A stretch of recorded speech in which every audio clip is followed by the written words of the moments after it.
Sang raja kan pengen mengangkat Yusuf, dan sekarang Nabi Yusuf memiliki kedudukan yang mulia di samping raja. Qala ja'alni ala khazainil ard inni hafizun alim. Ini yang dikatakan oleh Nabi Yusuf. Jadikan aku orang yang memegang kaitannya dengan pembendaharaan. Kita itu memang harus diarahkan oleh Al-Quran. Bukannya kita nggak boleh bekerja. Bekerjalah, tapi orientasinya akhirat.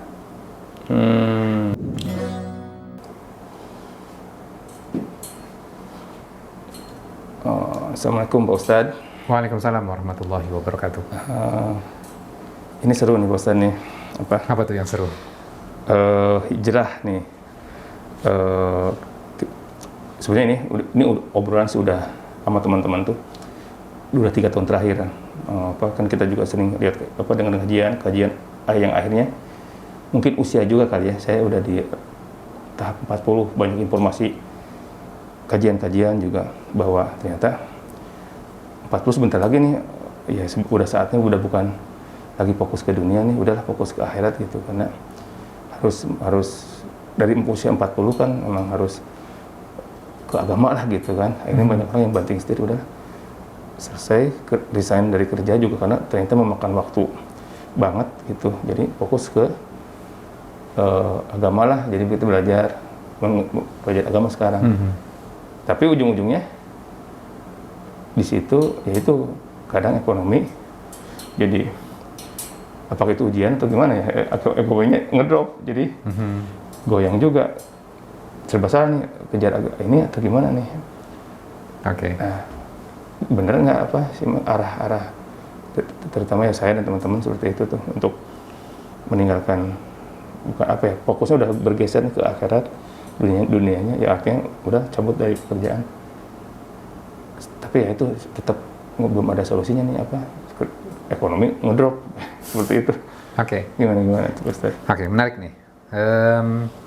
Tentunya kita harus kembali kepada Al-Quran. Yeah. Karena Al-Quran kan sumber inspirasi kepada kita. Kisah-kisah di dalam Al-Quran bukan hanya sekedar kisah, tapi pelajaran yang sangat berharga buat kita. Nah, sebuah metode yang mungkin kita bisa pakai ketika kita memahami atau belajar Al-Quran ini. Satu adalah apa yang dikatakan dalam ayat itu harus kita pelajari. Kemudian yang kedua adalah apa yang kita bisa pelajari dari apa yang dikatakan. Itu ada 2 poin tuh. Apa yang dikatakan dan apa yang kita bisa pelajari dari apa yang dikatakan. Maksudnya apa nih, agak-agak kita mengambil inspirasinya artinya dari pelajaran yang kita sedang yang dikatakan dalam ayat-ayat Al-Quran ini. Oke.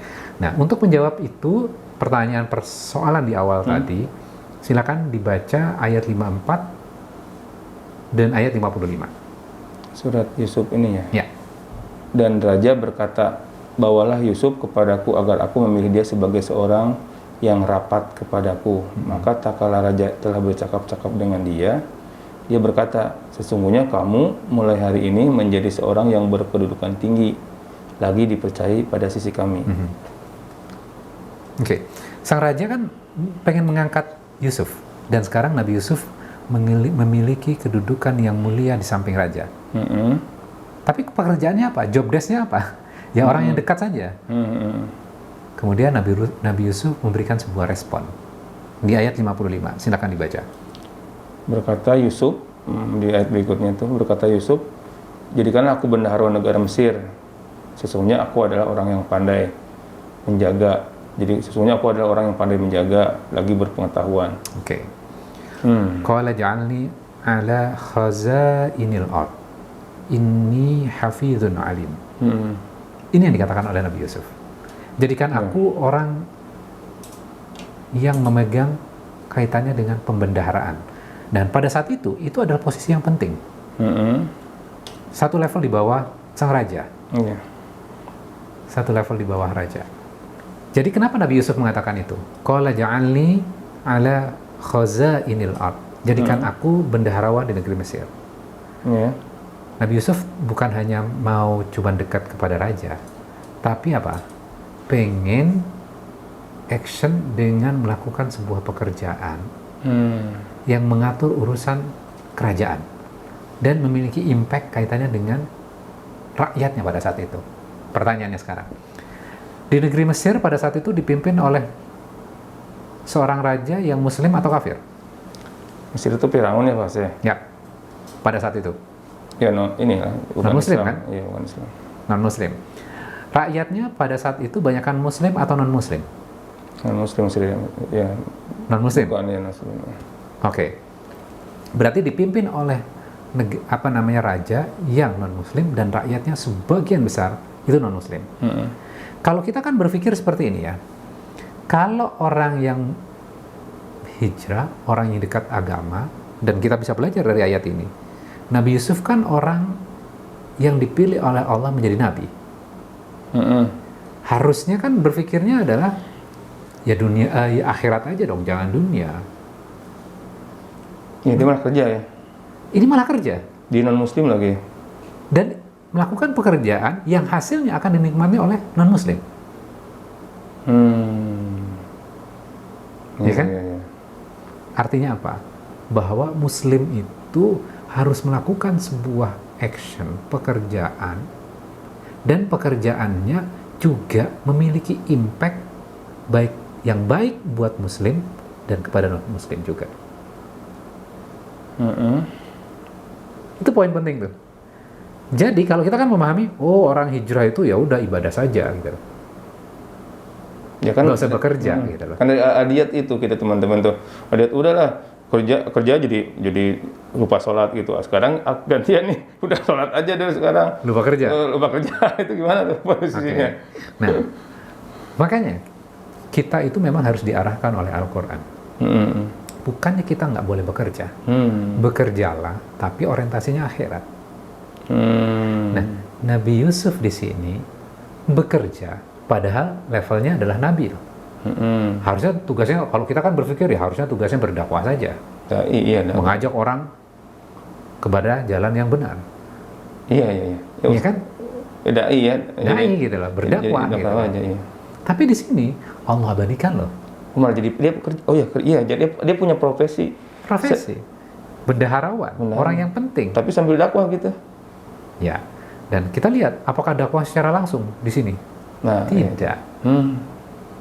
Ternyata Nabi Yusuf melakukan sebuah pekerjaan yang impact-nya akan baik buat muslim dan non-muslim. Ketika orang sudah merasakan impact yang baik, maka kan orang pengen tahu apa yang melandasi dari yang dilakukan oleh Nabi Yusuf. Kok dia begitu baik ya? Berbeda keyakinan aja kok baik ya dia? Sehingga pengen tahu yang kaitannya dengan Islam. Jadi itu juga rangkaian ibadah. Jadi ketika kita melakukan pekerjaan kita dan orientasinya adalah untuk Allah, maka itu juga rangkaian ibadah. Dan impact-nya akan memiliki impact yang baik bukan hanya kepada muslim, tapi juga kepada non-muslim juga. Kalau kita kan berpikirnya sebaliknya, oh saya itu melakukan sesuatu, itu misalnya sedekah, ya hanya buat muslim saja. Non-muslim, ngapain saya pikirin? Nabi Yusuf memberikan sebuah inspirasi.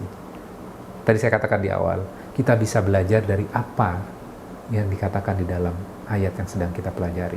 Dan yang kedua adalah kita bisa belajar dari apa yang dikatakan.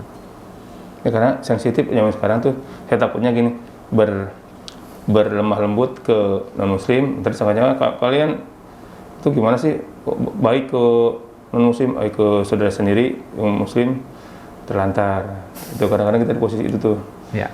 Kita mau ramah sama muslim tapi ke non muslim gitu ya, tapi ke yang muslim saudara sendiri juga jadi malah ini takut, suka ada aja yang kayak gitu. Apa kamu berlemah lembut ke itu gimana nih, liberal gitu lucunya gitu, kamu gimana nih, apa maksudnya yang apa yang ya kayak gitu tuh, seperti itu posisinya. Ternyata Nabi Yusuf malah masuk ke wilayah yang notabene ekosistemnya, lingkungannya juga bukan dominasi muslim ya. Betul. Jadi kalau kepada non-muslim aja baik, apalagi harusnya kepada sesama. Kan gitu logikanya harusnya. Tapi kalau untuk menjawab, tapi kan lingkungan kan mempengaruhi Pak Ustadz. Misalnya kalau kita di lingkungannya yang buruk, lebih baik kan kita cabut. Ataupun kalau kita nggak terpengaruh lingkungan itu, kalau kita gaul dengan, kan kita juga dapat informasi, kalau kita gabung dengan yang parfum, petugas parfum, ya kita ke cium wanginya gitu kan. Kalau nggak salah itu ada di kajian agama juga kalau nggak salah ya gitu.